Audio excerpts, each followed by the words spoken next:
Starlight, we go blind. Softly, we fall without a sound. I'll be on your side. Just hold me, hold me, hold me down. It's all yours. I've been saving for you. Come collect all my love. There's no substitute. You know just what to do. Come collect all my love. Come collect all my love. Sweetheart, a firework shooting me straight from lost to found. I need you, yes, I'm sure. Hold me, hold me, hold me down.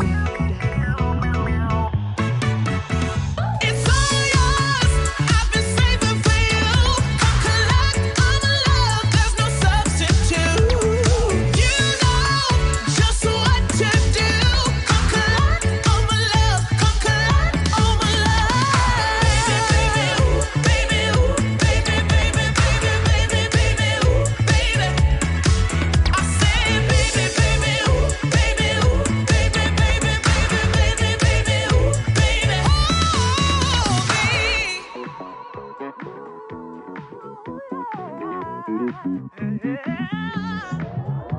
Starlight, we go blind. Softly, we fall without a sound. I'll be on your side. Just hold me, hold me. It's all yours. I've been saving for you. Come collect all my love. There's no substitute.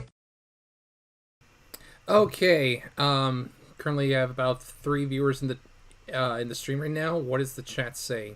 Verse 22 just says, hey, well, hey back. Starting Speculation says, I'm here, but are you queer? And should we get used to it?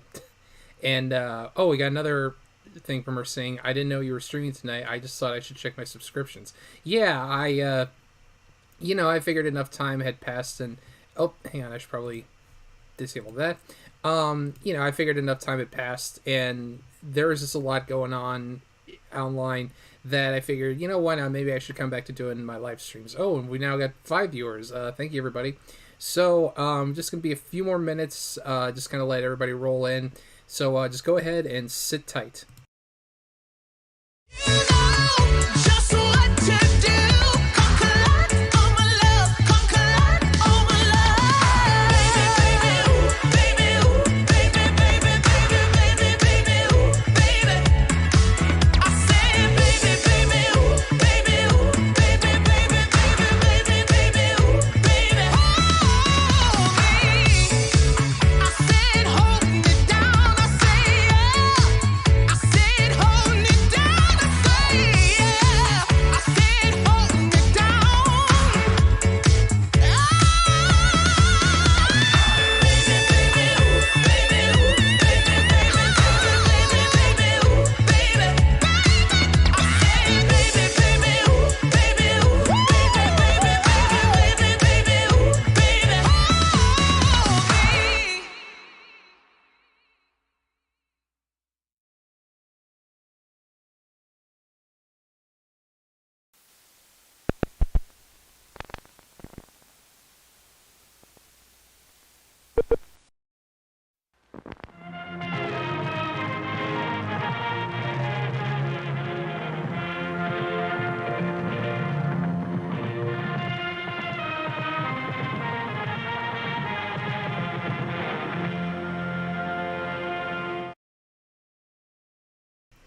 Okay, let me get the music going just really quick. Let's go with this one for some background music. Okay, there we go. So hey guys, welcome to Friday Nights of Film Nerd number 23. I know it's been a little while since I've done one of these. But I wanted to focus a bit more on doing some edited content, but then given what's happened in the last week or so, I figured, why not come back to doing these little live streams. figured, you guys might get some enjoyment out of that. And yeah, as you can see from the title, hang on, I should probably, there we go. Should we spam FilmNerd with morbid memes? The good girl in me says no, but I'm feeling mischievous. You know what, Star? Go ahead, spam the, you know what, guys, spam It's Morbid Time in the chat right now. I want the chat to be filled with nothing but It's Morbid Time. Just do it. I dare you. I double dare you. But anyway, yeah, so as the stream suggests, tonight we're going to be looking at bad superhero movies. Because this past Sunday, I believe it was Sunday, the best Marvel movie ever. Yeah, exactly, Versus. I put together a video for what, so far for me anyway, is probably the worst movie of 2022, or at least one of the worst, which would be the Marvel Sony film Morbius. And summer is now the season of superhero movies, so I figured, why not take a look at some other bad superhero movies. Now, from my personal experience, I've seen quite a lot of superhero movies, and I'd say probably, if I had to pick one as the worst, like, it's kind of a cliche to say, but I'd probably have to go with, like, Batman and Robin. Like, that one is pretty bad, because it killed the franchise for so many years, and it just was not the Batman movie we all should have gotten. Which, thankfully Joel Schumacher has apologized for, and actually, since I brought that up, I'm gonna actually pull that up in the hang on, I gotta disable that really quick. I'm actually gonna pull that video up, because there's a pretty great video where Schumacher actually apologizes for the movie. So let me see here. I'm gonna pause the music, pull up the video. If there's anybody... Oh, whoops. I hope no one heard that. But anyway, sorry about the quality of this video I'm about to play, but this is the time that Schumacher apologized for how poor Batman and Robin turned out. If there's anybody watching this that, let's say, loved Batman Forever and went into Batman and Robin with great anticipation, if I disappointed them in any way, then I really want to apologize, because it wasn't my intention. My intention was just to entertain them.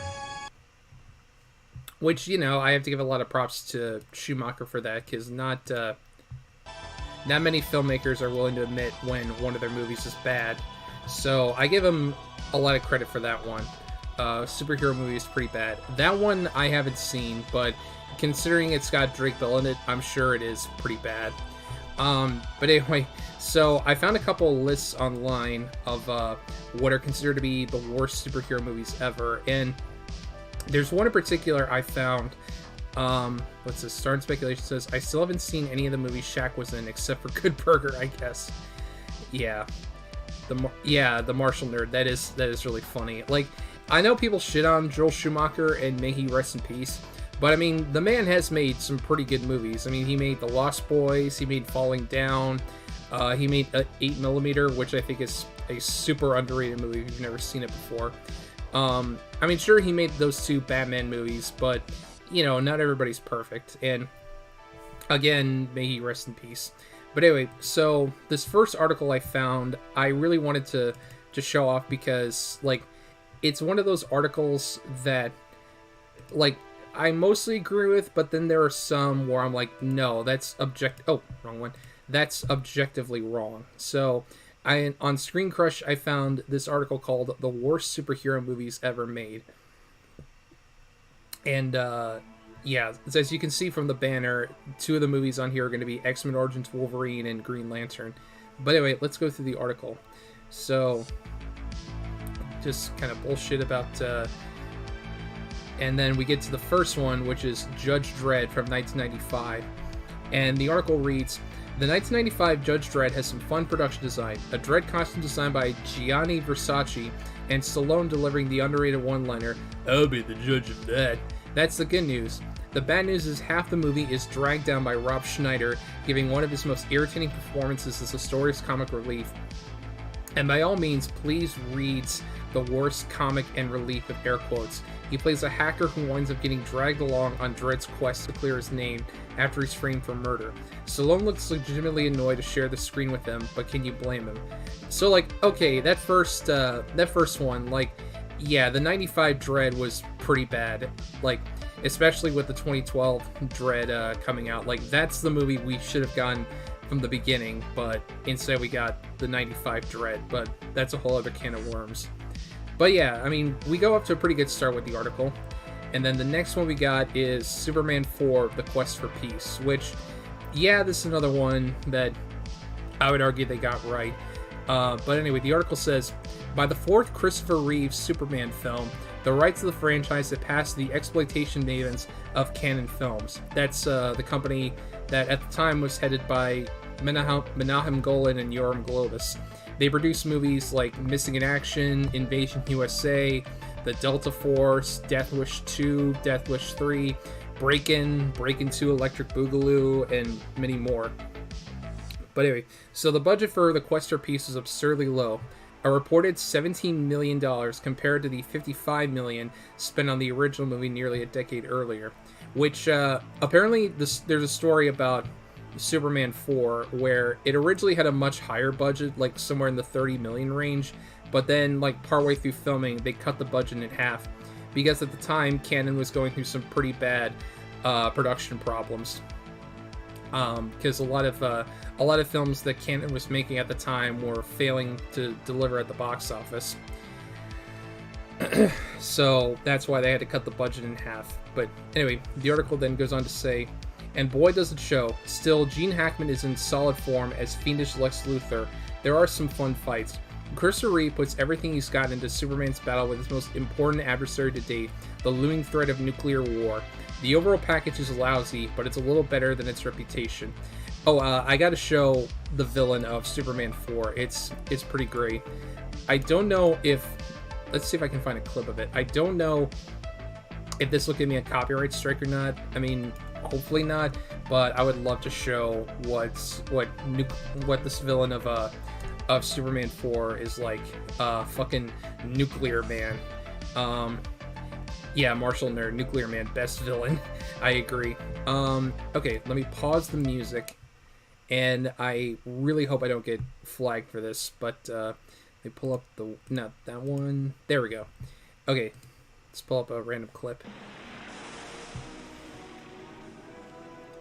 Hopefully, Fandango... Okay, we can skip this. I just want to show Nuclear Man, because you gotta see him. There he is, Nuclear Man.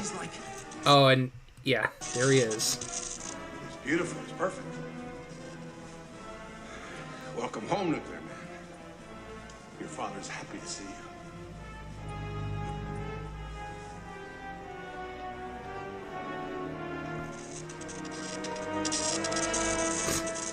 Yeah, he's so powerful he can light a cigar with his bare fingers. And you gotta hear him talk too. I'm just gonna kind of fast. Oh wait, hang on. You are. I'm a genius. I'm incredible. You are nothing. I am the father now. Yeah, in case you can't tell, the voice of Nuclear Man is done by Gene Hackman, like just making growling noises. Which, hang on, let's see if I can find a part of this. Oh yeah, where he like gives that big growl, because it's pretty great. Let me see.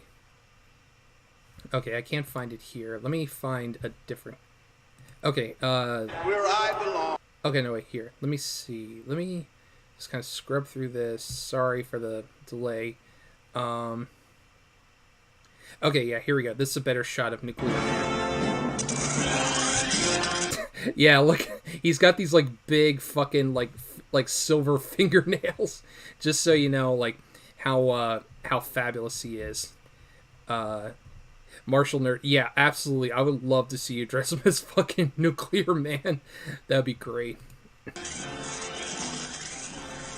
Look closely at the cell structure. You see anything familiar? You've already broken all the laws of man, Luthor. Well, it looks as though you've broken the law. Oh, okay, here we go. This is the part of where he growls. Just listen. About to finish last.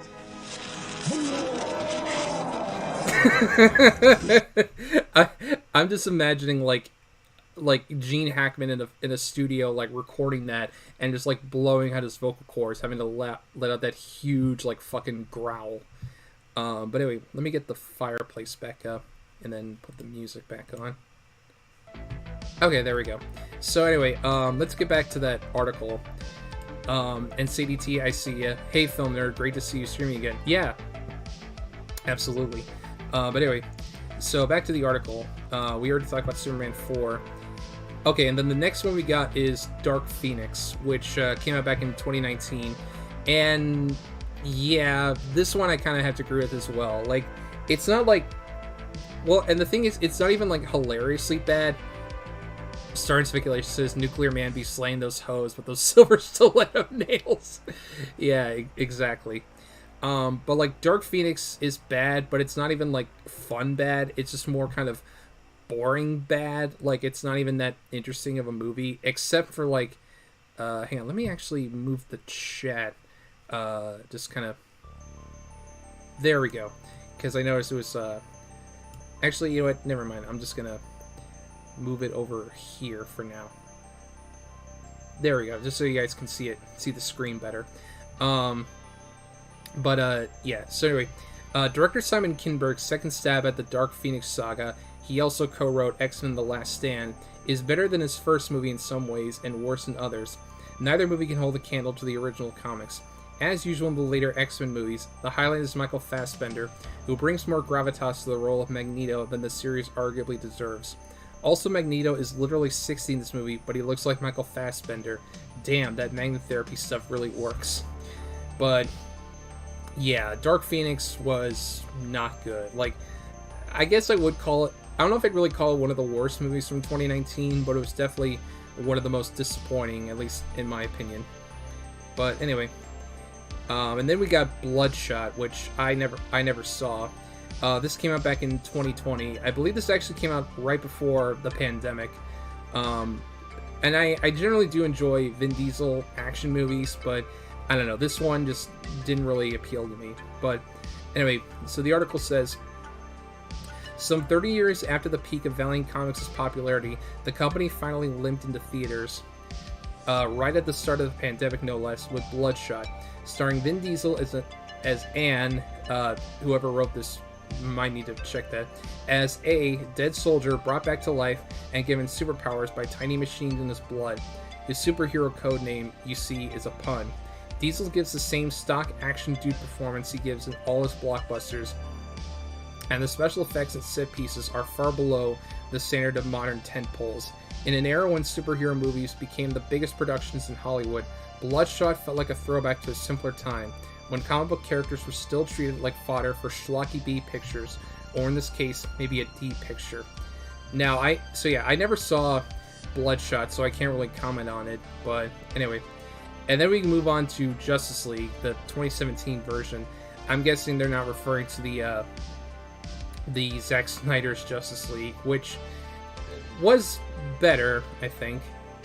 But anyway, so the article says, Justice League should have been the grand conclusion to a series of interlocking stories. Instead, it was the moment a once promising cinematic universe hit rock bottom. Director Zack Snyder left the project in the middle of shooting for personal reasons. Joss Whedon took over, which is already a bad sign. And the result doesn't feel like something either one of them would have made. The editing is sloppy, the tone is a mess, and the big villain is a generic CGI goober with zero personality or motivation. Would you believe he wants to conquer the world? Because he does. While Snyder's preferred cut now exists on HBO Max, the original version of Justice League shall always remain among the weaker DC movies ever made. Yeah, I would have to agree. I mean, it's not terrible. The Marshall Nerd says, I read the Bloodshot comic and I knew from the trailer alone it was going to suck. Yeah, that's fair. But yeah, like, Justice League, like, it wasn't, like, one of the worst movies ever, but it definitely felt like a mess. Like, it was just a Frankenfilm, basically. But anyway, and this is the first one that I disagree with being on the list, The Amazing Spider-Man from 2012. Yeah, it's not good, but I still think like the Amazing Spider-Man 2 should have been on this list because that is objectively worse than the 2012 reboot. Oh, and there's a bot in the chat. Hang on, let me see here. I'm gonna try to. Oh wait, actually, hang on. I've already got the tab pulled up. Hang on, there's a bot in the chat. Let me get rid of that. Remove. Oh, hang on. That didn't do it. Give me a second.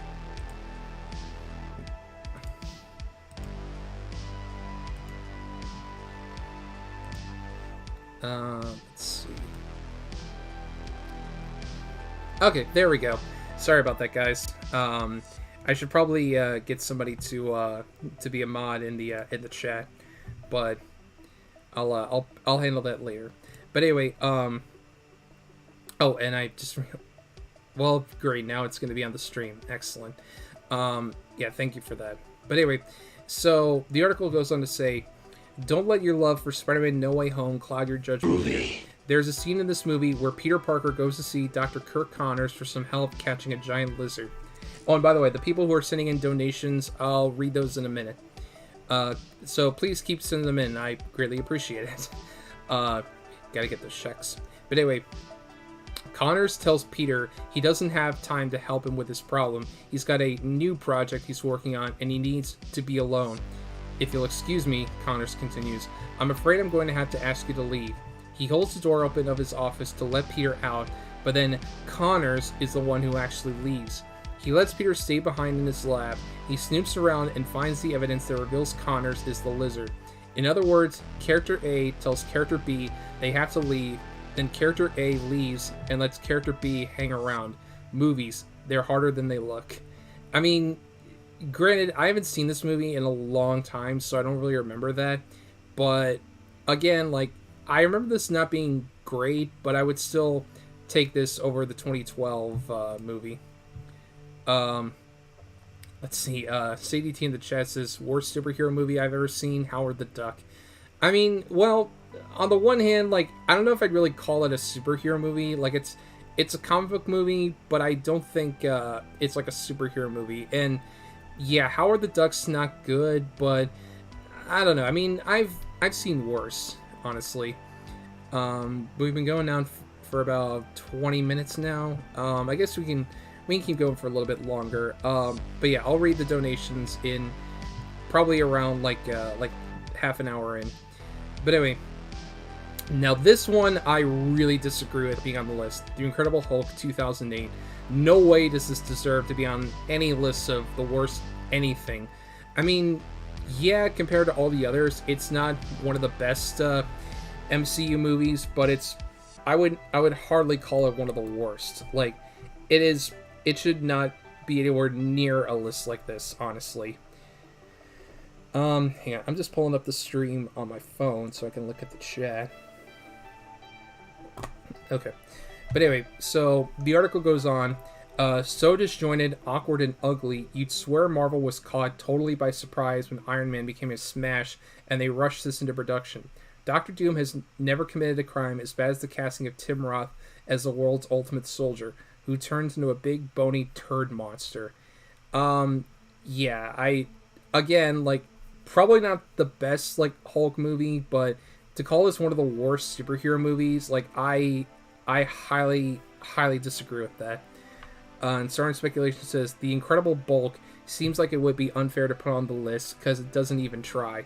Yeah, that's true. The Amazing Bulk doesn't really try, but yeah, like, it would honestly be kind of too easy to put on a list like this. Plus, I highly doubt the folks at Screen Crush even know that the Amazing Bulk exists. But anyway, and then number 18. Wait, okay. For some reason, I thought they skipped a number. Number 18 is Ninja Turtles 3, which, yeah, I mean, just look at the costumes. Like, that should already tell you right there how bad this is. But anyway, the article says, "I'm on the record calling Teenage Mutant Ninja Turtles an overlooked classic of comic book movies. So let me go on the record again. Teenage Mutant Ninja Turtles 3 is a properly rated dud. Where the first film is a moody, atmospheric martial arts movie with truly impressive creature effects. The third is a cheesy time travel story with Ninja Turtles that look like they were purchased at a Spirit Halloween store. They're so poorly shot, you can see the lights reflecting in their green plastic skin in some shots.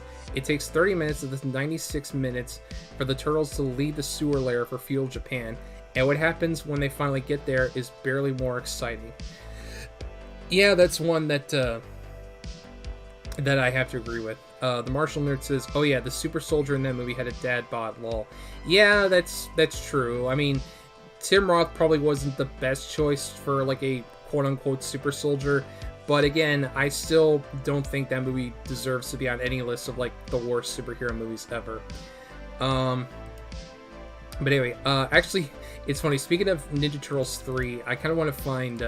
There's a scene from that movie that's like one of the most baffling like effects shots I've ever seen in a movie. Let me see if I can find it.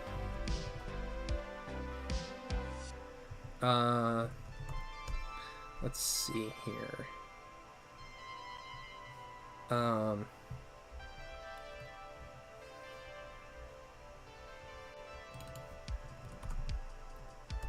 Okay, let's see. Okay, I think I found it. Let me just go ahead and pause the music, because you guys see the shit. It's something else. Let me pause that. Pull up. There we go. And again, sorry for the video quality, but this is a pretty old upload. Okay. Okay, so just. Okay, so here's the part you're gonna. All right. Watch what happens. Okay, so he's gonna fall in the water, but just watch. Did you see that? Like, let's look at it again. He didn't even hit the water. He just like falls down and then just like disappears almost. Like, hang on, let me play that at half speed just to really show you. He falls and then just. What happened? Did he just like? It looks like he just evaporated or something. Like what? It's, I don't know. That whole movie is just a giant mess. But anyway, let me get the music going. There we go. Okay. Let's see. Google showed me that Incredible Bulk is a strain of weed. Yeah, I mean, I'm sure you probably need that just to get through that kind of movie. We've been going for almost 30 minutes. I guess I'll just go ahead and read the donations that have come in. So we got a donation from @RealEpsteinGaming for $1. Thank you. And then GG Anime sent $5 and he said, "Great to see you're back, Film. Can't watch right now, so I'll catch up later. Skipped up. Oh, you almost got me, motherfucker." You know what? For old time's sake, I'll just go. Skibbity bop dada. But yeah, thank you guys for the donations. Much appreciated. So, let's get back to that article. We've still got plenty more to go through. And the next one is probably easy pickings, but again, this one's pretty deserved. Green Lantern from 2011 with Ryan Reynolds. Anyway, and so the article says, comic fans always get in a tizzy when an adaptation doesn't remain faithful to its beloved source material. The best argument against faithfulness in superhero adaptations is Green Lantern, which crams a ton of mythology about DC's intergalactic cops and their magical rings into its 114-minute runtime. Arguably, it packs too much in. You get to see Tomar Ray and Kilowog and Abensur and Sinestro, but you barely learn anything about them, and they don't leave much screen time for Ryan Reynolds' Hal Jordan and his life on Earth before or during his transformation into Sector 2814's Protector. Peter Sarsgaard is quite believable as Hector Hammond, a telekinetic monster with what appears to be a giant testicle growing out of his forehead, and kudos to him for having the balls to play that kind of character. However, Sarsgaard is not believable as a classmate of Blake Lively, who plays Carol Ferris and is 16 years younger than Sarsgaard, even though their characters supposedly grew up together. Yeah, I can't disagree with them on this. Green Lantern was pretty bad, and it was actually one of the biggest box office bombs from around that time. Let me actually pull it up really quick. I gotta, let's see, Box Office Mojo. I'm just gonna look up Green Lantern because this movie lost a lot of money when it came out. Okay, so I found it. Pull up on screen. So the movie, actually, hang on, let me zoom in so you guys can see it better. Okay, cool. So the movie had a budget of $200 million, and in its opening weekend, it grossed a little over $53 million. Domestically, it made $116 million. Internationally, it made a little over $100 million. So worldwide, it only grossed like less than $220 million. So yeah, ouch. That's not good. It barely made a profit. So yeah, this movie was quite the failure. But anyway, let me just go ahead and get that article back up. And the next one we got is another one that I have to agree with, and that would be Blade Trinity, the final film in the Blade series with Wesley Snipes, which there's a whole lot of behind-the-scenes troubles that this movie had. Like, apparently David Goyer, who directed it, and Wesley Snipes did not get along at all. Like, they hated each other to the point to where they wouldn't even work together on, like, during production. Like in all this, like whenever there's a close-up shot, it's Wesley, and those scenes were directed by somebody else. But when it was like one of the wide shots where Goyer was directing, they had to get like a body double for Snipes because the two of them refused to be in the same room together. And yeah, go figure, it's another comic book movie with Ryan Reynolds. But anyway, so the article says, according to co-star Patton Oswalt, Wesley Snipes and director David Goyer did not get along making the movie. Yeah, exactly what I just said. To the point where they were only communicating via post-it notes, which Snipes would sign from Blade. Eventually, every single shot that did not require a close-up of Snipes was completed with a stand-in, and unless you actively pay attention to the screen while the film is on, you would never know it. And actually, hang on, there's one part of it that I really want to show, which is probably one of the only good moments in Blade Trinity. It's where Ryan Reynolds' character is captured by the vampires, and he epically he insults Marky Post. It's probably yeah, let's see if I can find that clip.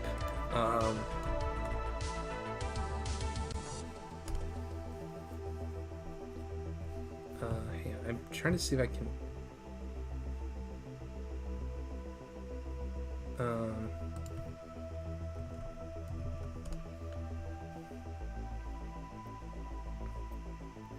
I think this might be it. Let me see here. I'm just gonna mute the video. Let's see.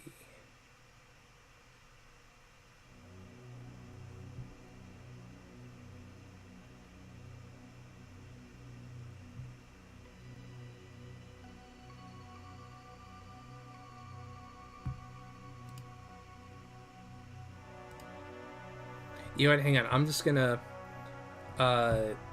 pause the music, and I'm just gonna pull up the video. Let's just see if I can find it. Oh, it's muted. Hang on. Back of your throat right now. Oh, that's atomized colloidal silver. It's being pumped through the building's air conditioning system, you cock-juggling thunder cunt! Hang on, let me turn that up so you can hear it better, because as bad as this movie is, like, that is probably one of the best insults ever.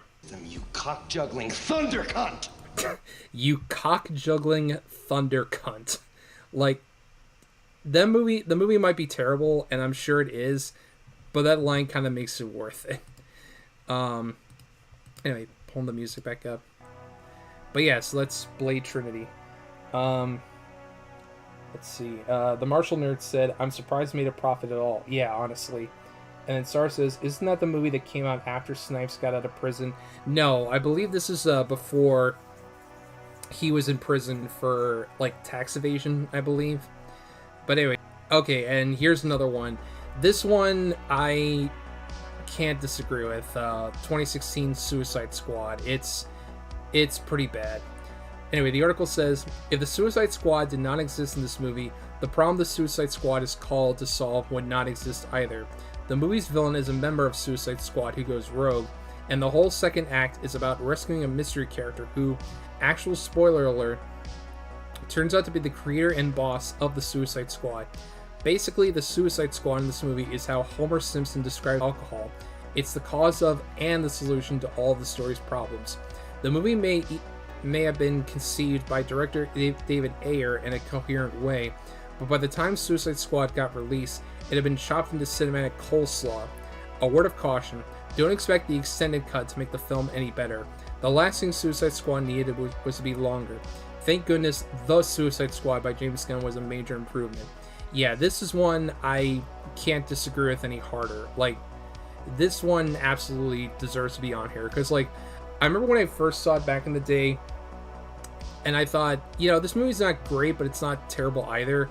But then I rewatched it not so long ago, and I'm like, no, this movie is pretty bad. Like, it's objectively one of the worst superhero movies ever.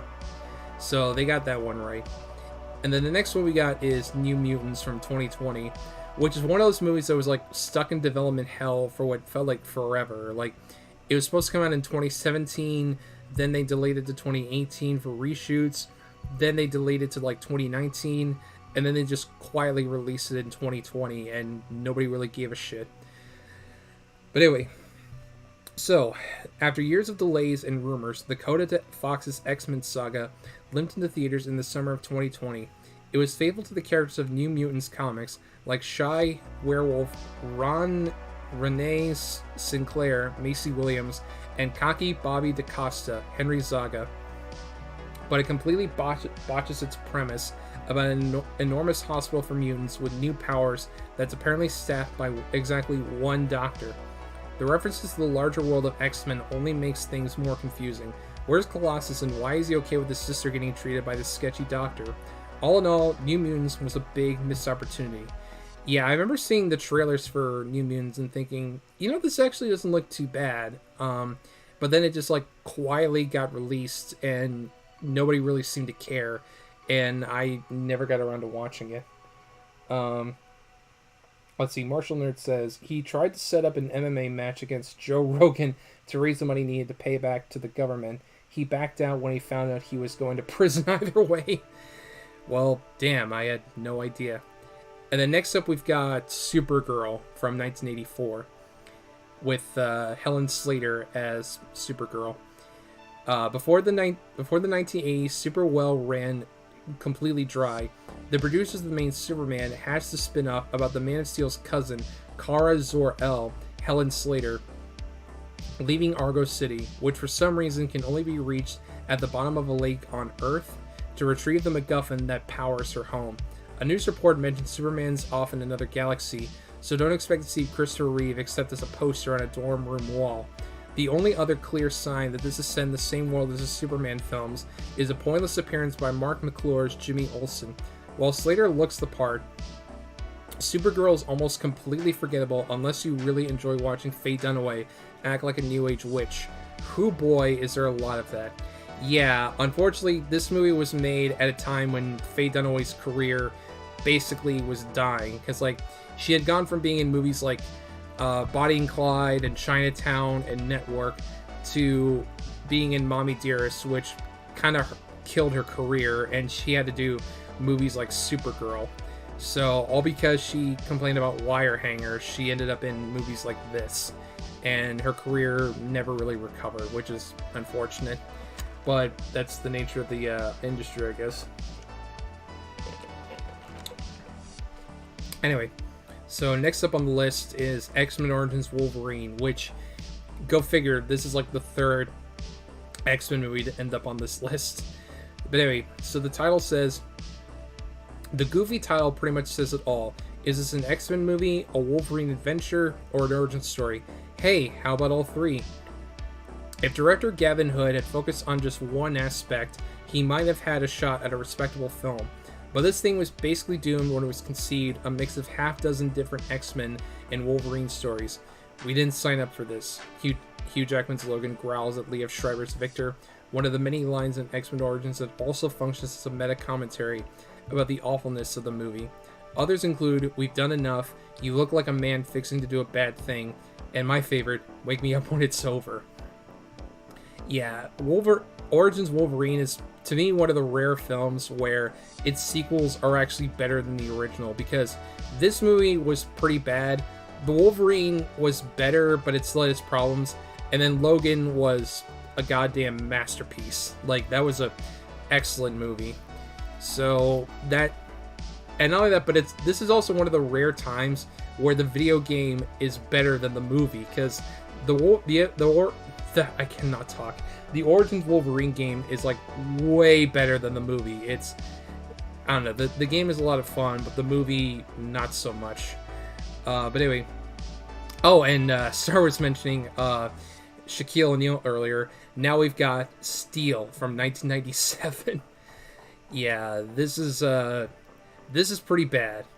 But anyway, so Shaquille O'Neal stars in this earnest but very silly adventure film based on the Superman supporting character who briefly replaced the Man of Steel in DC Comics during the mid-1990s. Superman is totally MIA, requiring a heavy rewrite of Steel's origin.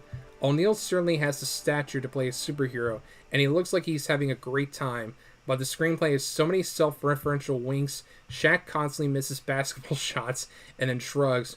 Richard Roundtree jokes about how much he likes the shaft of Steel's hammer. Get it? Because he was Shaft? And the Steel costume itself is so terrible that Steel feels less like an actual movie than an extremely long, disastrously unfunny SNL sketch. Yeah, the suit in the movie is pretty bad. Like, it looks like a knockoff, like, RoboCop costume. Like, it clearly looks like it's not even made. They don't even make it look like it's made of metal. It looks like it's made of plastic. Like, it's, yeah, this is one that's pretty bad. And it had Judd Apatow as the villain. But yeah, so Steel, yeah, that one deserves to be on there. Oh, and here we go. Fantastic Four. Or as I have to call it, Fanforstic, because of how... Hey, let me actually pull up the poster for Fantastic Four 2015. Because I don't know, the poster is is kind of where the joke came from. Pull up the new image, new tab. Okay, there we go. So let me pull it up on screen. This is how the title was laid out on the poster. It's fantastic, but then they replaced the A with the number 4, so it looks like it says Fanforstic. And ever since then, that's how I've always referred to this movie, as just Fanforstic. So, but yeah, this movie, to call this a behind-the-scenes disaster would be, like, really underselling it. Let me actually, hang on, let's check the article and see if they mention anything about it. So, a group of brilliant young scientists create a device that can transport people to other dimensions, then fear their government sponsors will steal their work and take all the credit. So they use the machine and accidentally give themselves incredible powers and or monstrous appearances. In other words, the plot of Josh Trank's disastrous Fantastic Four also works as a metaphor about its production, with a group of young filmmakers with high-minded ideas developing a creative spin on well-known characters, only to find their creativity threatened from craven interests concerned with the bottom line. Sometimes a bleak horror movie, sometimes an effects-heavy superhero movie, this Fantastic Four feels like a mishmash of like 10 different kinds of stories, and none of them fit together. It's like a salad made out of lettuce, gummy worms, and carpet samples, dressed in some of Mike's hard lemonade. Also, why does the thing walk around naked the entire movie? Is no one else weirded by that? Yeah, this movie had a very, very troubled production, to put it lightly. Like, to the point to where, and I actually have this pulled up, Josh Trank, the director, posted this on Twitter literally the day before the film hit theaters. A year ago, I had a fantastic version of this, and it would have received great reviews. You'll probably never see it. That's reality, though. He had to take that tweet down, like, the day after he, like, almost immediately after he posted it, because... Yeah, typically, you shouldn't badmouth a movie that you just made before it's even come out, because that doesn't reflect too well on you. The Martial Nerd said, let's see, Star says, true, to be fair, Shaq is like a giant costume design is hard. And Marshall Nerd says true, and they probably spent all their money on Shaq. Yeah, that's true. I mean, the dude is massive, so I can't imagine the costume designers like having an easy time designing the suit. And I mean, Shaq was pretty hot at the time, so I'm sure, you know, getting him alone cost a pretty hefty penny just to get him on board. And then what's this? Star says poor Josh. Well, I don't know if I should feel totally bad for Josh Trank because supposedly, and hang on, let me actually go back to the regular scene.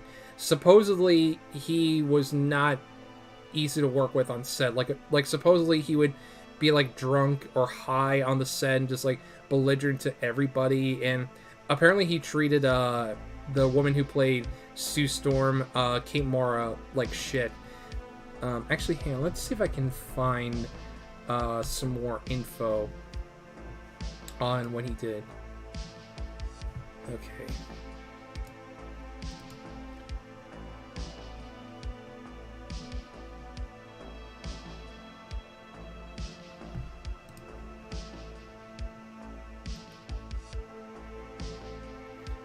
Sorry about the, let's see, I'm trying to see if I can find a, if I can find more info on it.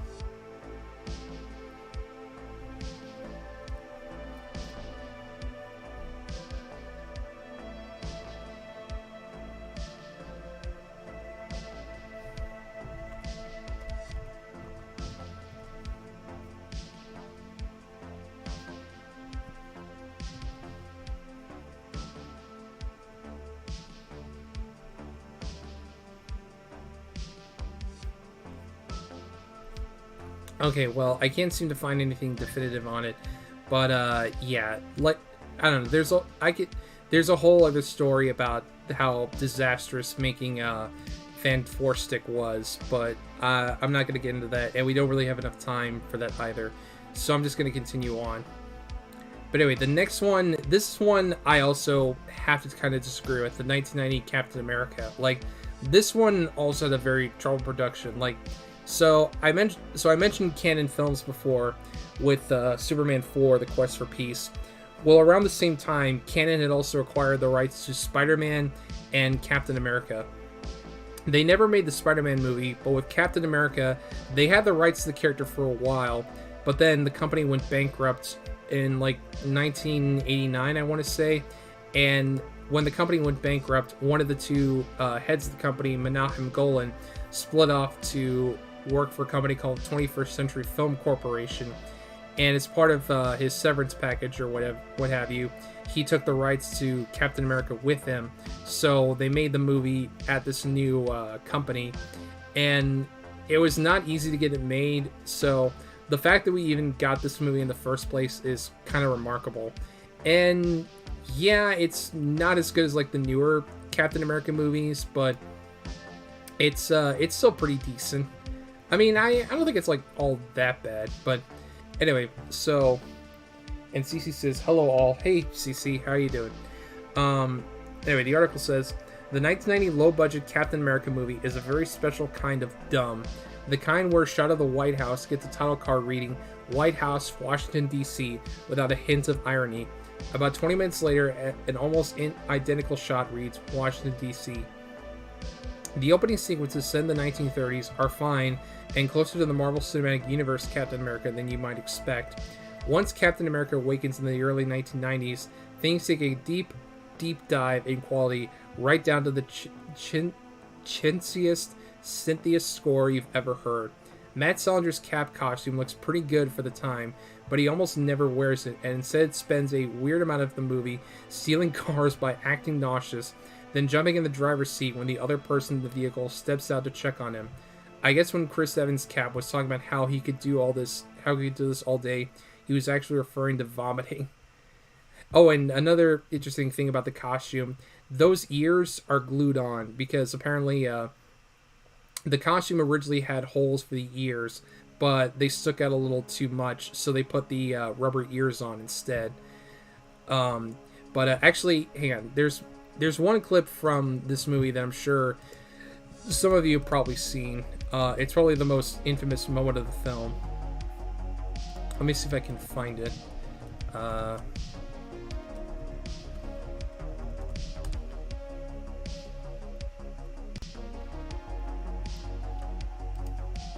Okay, yeah, this is... Oh, sorry, this is the one. Let me go ahead and pause the music. This is probably the one scene that you've probably seen from this movie, and I apologize again for the video quality, but I think this is taken from like a VHS rip of the movie. Dr. Cassell. Congratulations. Thank you, Lieutenant Fleming. I'd like you to meet Richard Ehrlich. He's a special observer. Okay, let me see if I can bump the quality up. Oh, nope, never mind. It's let's see. Trying to see if I can like find a better quality version of this. Sorry. I'm just trying to see if I can find the clip somewhere.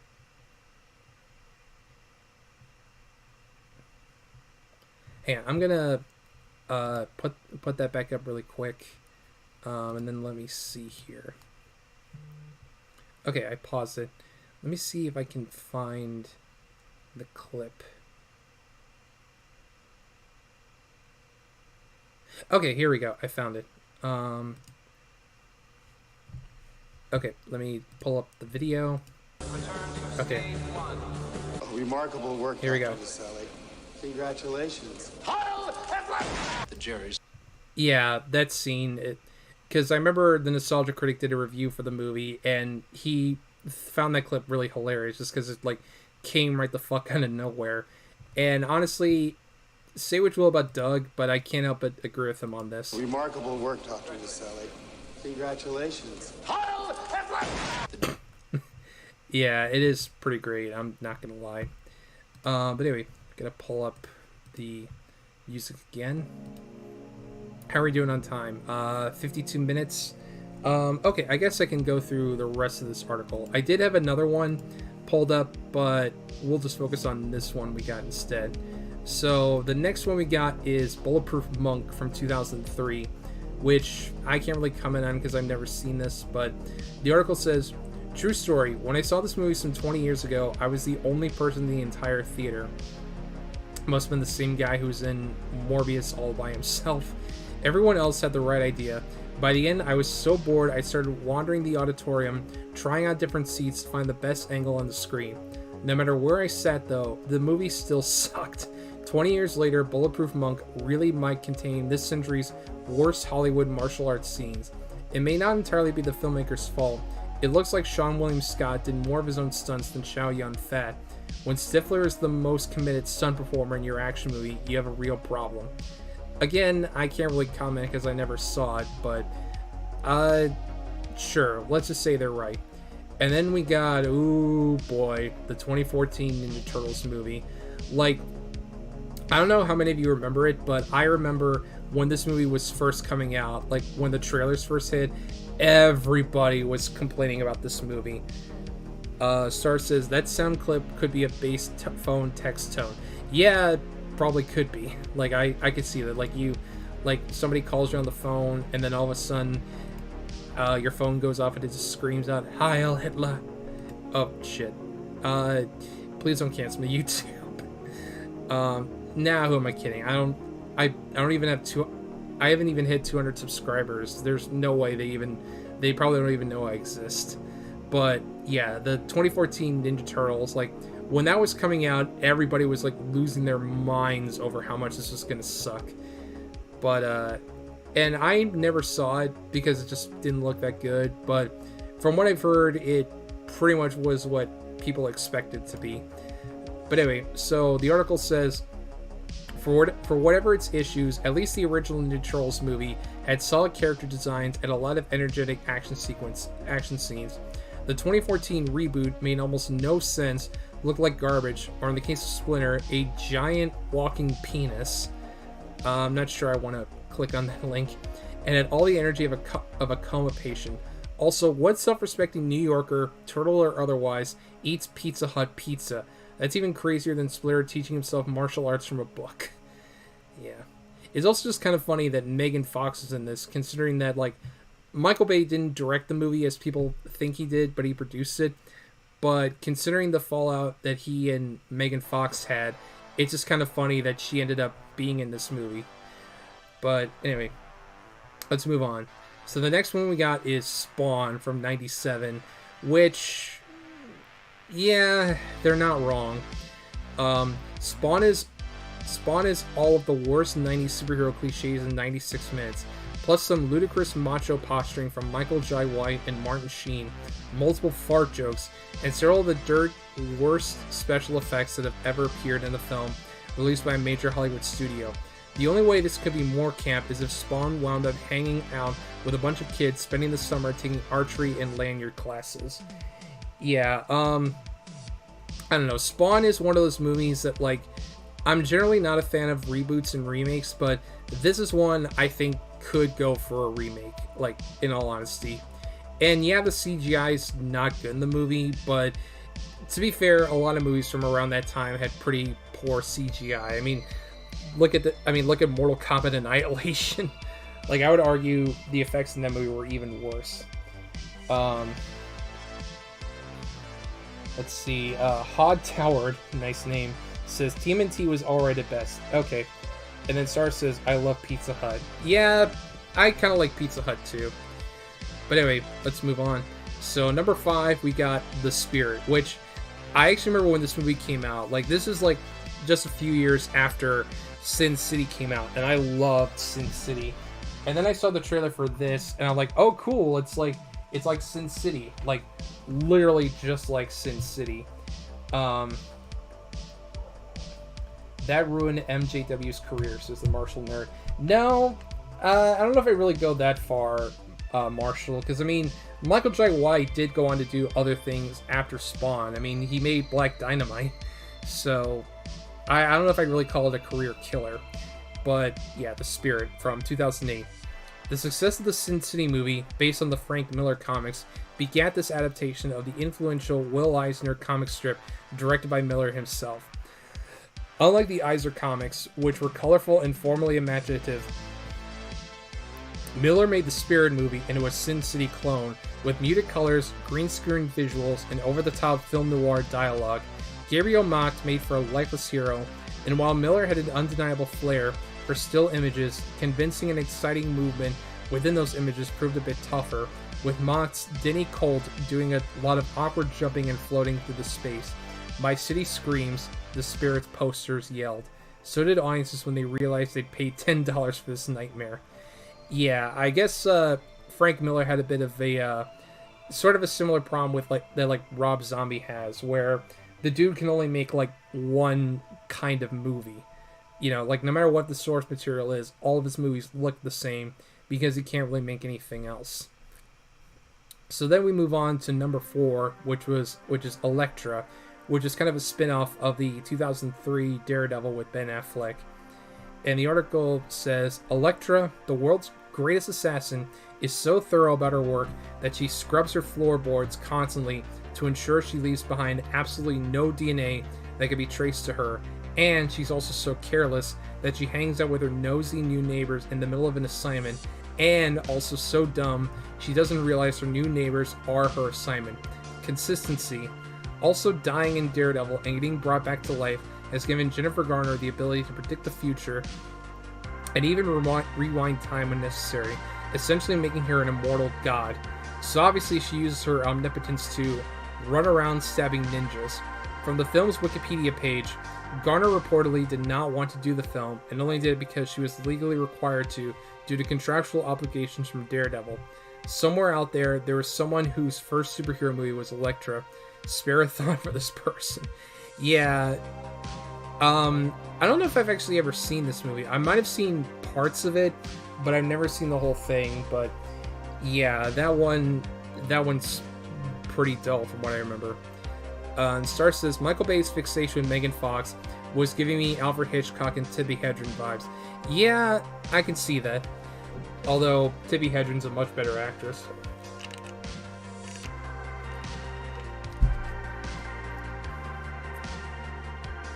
Okay, Marshall Nerd says, that's true. I forgot about Black Dynamite.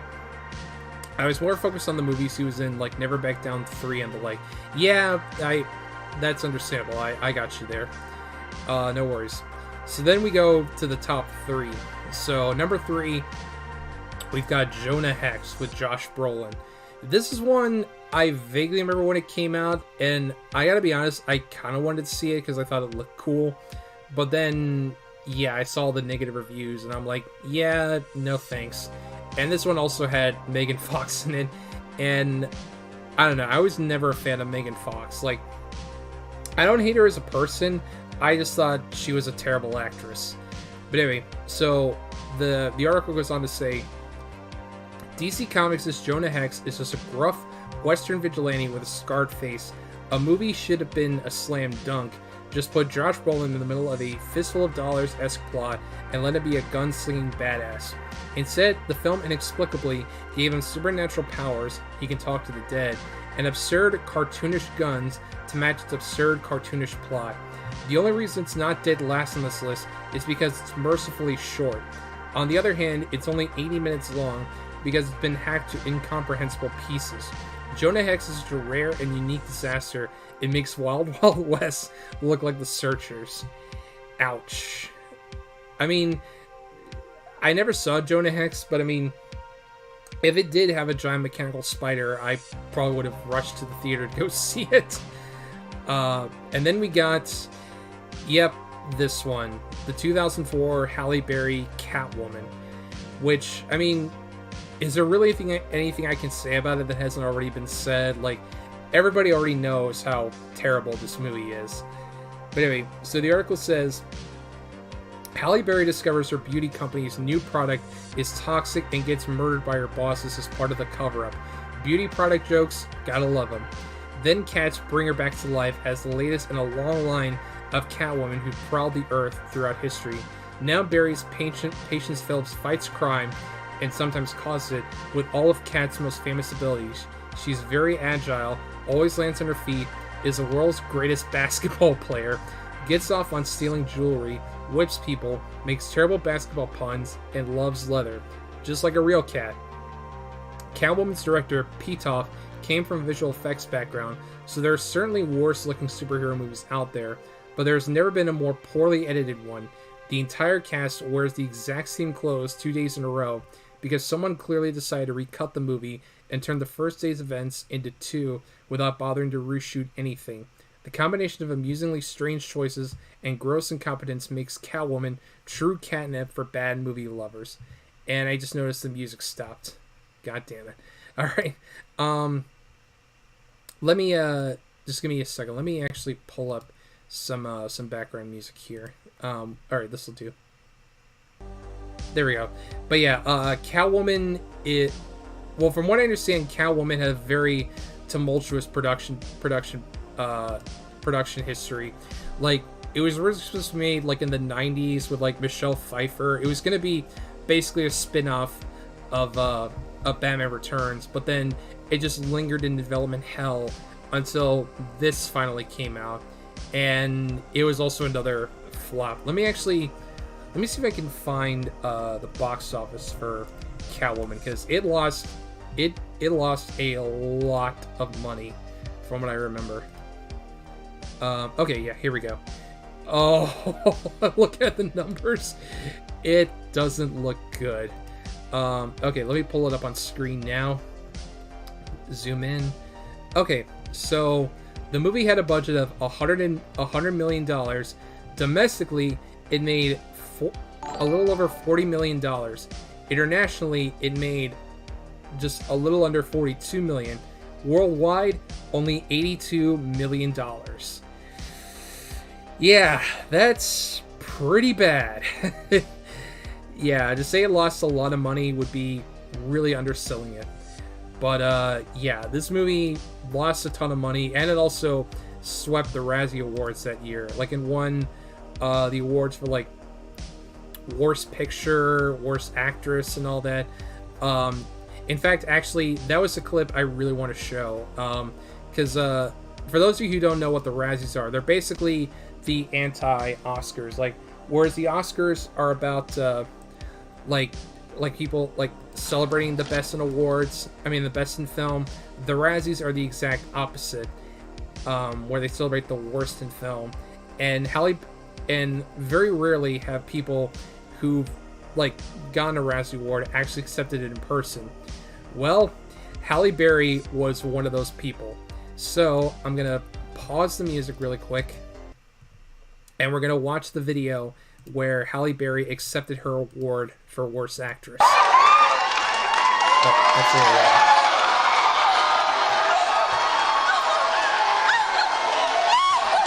And by the way, she's holding the Oscar that she won for Monsters Ball just to show that she's truly self-aware.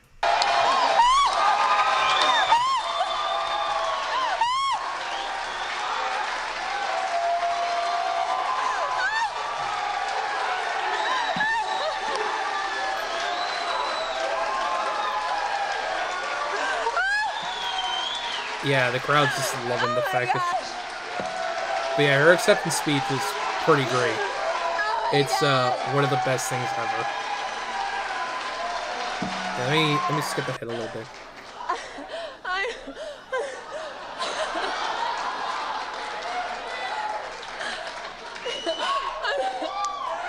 Yeah, she's clearly shaken by this. Guys, thank you so much. I never in my life thought I would be up here. Being a Razzie! It's not like I ever aspired to be. But thank you. No, I don't have to give this back. Let me see if I can find there's a part in the speech I want to play. But I've got so many people to thank because you don't win a Razzie without a lot of help from a lot of people. So, please indulge. Oh yeah, Bruce Boinker. Can't stay, gotta go, work tomorrow. Bought a sticker, see you stinker. Alright, well, have a good night, man. Me and just let me, go through this. First of all, I want to thank Warner Brothers. Thank you for putting me in a piece of shit, god-awful movie. Like, that moment right there made me gain a lot of respect for Halle Berry, that she was willing to go up on stage to not only accept her award, but admit just how terrible the movie is. And she basically went on to talk about how, like, the whole experience kind of taught her a lesson about being humble and taking, just taking criticism whenever she can. So, again, major kudos to her. But, anyway... Oh wow, we've gone for a little over an hour. Let me see what the chat's saying. Let's see. Sadie T said, the editing in this movie gave me whiplash. CC says, a lot of Megan Fox movies are about shooting around her thumbs so they can never appear for long on screen. Yeah, the toe thumb thing. I forgot about that. Then Star says, for some reason we have Catwoman on DVD, even though my mom and her boyfriend saw it in theaters and hated it. How did it get in our house? Sadie says, LMAO, it's cursed like The Ring. If you watch it, you'll cringe to death in 7 days. Yeah, probably. It is pretty bad. But then, okay, so we'll finish off this article, and then I'll do my plugs, and then we'll wrap all this up. So number 1 on the list is Son of the Mask, which, yeah, this one's pretty awful. I can't argue with that. I mean, I can't argue that I don't think I'd really call it a superhero movie, but yeah, this one's pretty bad. But anyway, so the article says, the Jim Carrey mask's appeal was the conceit that putting on that magic mask allowed Carrey to unleash his manic, unfiltered id, along with his gift for impressions and voices. In Son of the Mask, Kennedy's character almost never puts on the mask. His dog has it way more for some reason. And when he does, he's as stiff as a board, despite the fact that they go out of their way to make him a frustrated cartoonist in order to give him a reason to act just like Carrey did as the Mask. It even sounds like they've dubbed in another actor's voice to make him sound more like the Carrey version. The whole second act, and I am not making this up, is about how Kennedy's dog is jealous of the family's new baby, and so the puppet deliberately puts on the mask to kill him. A jealous dog subplot. Don't worry, the baby's fine. He was born with mask powers. I promise you, nothing in your life will prepare you for the sight of this hideous plastic CGI baby pissing and puking on Jamie Kennedy. Yeah, again, that's one that I can't disagree with them on. That one's pretty awful. Like, I vaguely remember when this movie came out back in 2005, and I'll never forget this. I remember, I don't know how many of you guys remember this, but back in the day, on back before the CW was the CW, it was like the WB channel, and they had a program called like Kids WB back in the day, which was basically their Saturday morning block. And let's see if I can find it. I remember they actually played a clip from Son of the Mask to like advertise it. And let's see, I think this might be the clip. Okay, yeah, it is. And this is literally the scene that they sold the movie on to me when I was younger. So let me pause this really quick. And I don't care if I get copyright flag for this, because this movie is just a piece of shit. But I remember this is the scene that they tried to sell me on back in the day. Hello, my baby. Hello, my honey. Hello, my ragtime gal. Send me a kiss, my wife. Baby, my heart's on fire. If you refuse me, honey, you lose me. Then you'll be left alone. Oh, baby, telephone and tell me I'm your own. Yeah, I remember even back then, I could just tell that movie was going to be a pile of ass. And go figure, it was. Star says, I saw it twice on Cartoon Network, I think. And the Martial Nerd says, that movie was a slog. Yeah, that's true. So, there you go. I know a lot of people will say that they're not fans of comic book movies, and, you know, they call it cape shit.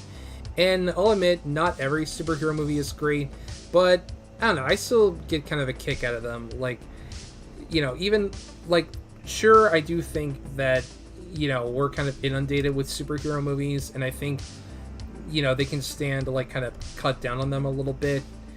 But, you know, at the end of the day, like, they're still making money, and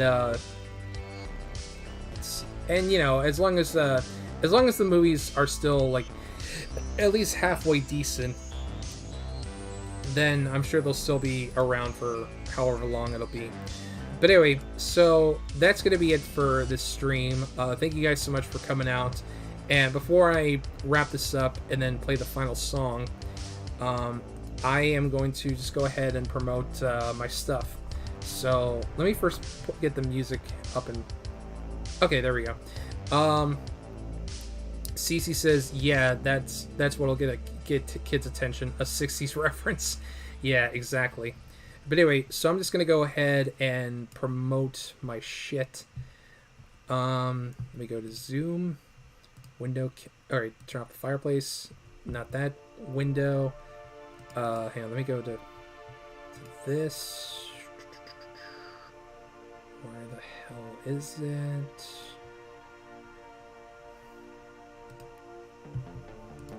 Sorry, I'm trying to find where that window is, but I'm not seeing it. Now that's Discord. Here we go. Okay. Star says we should go back to making movies based on young adult novels. No, I think we're done. Depressants. Oh, hey, Depressant, how's it going?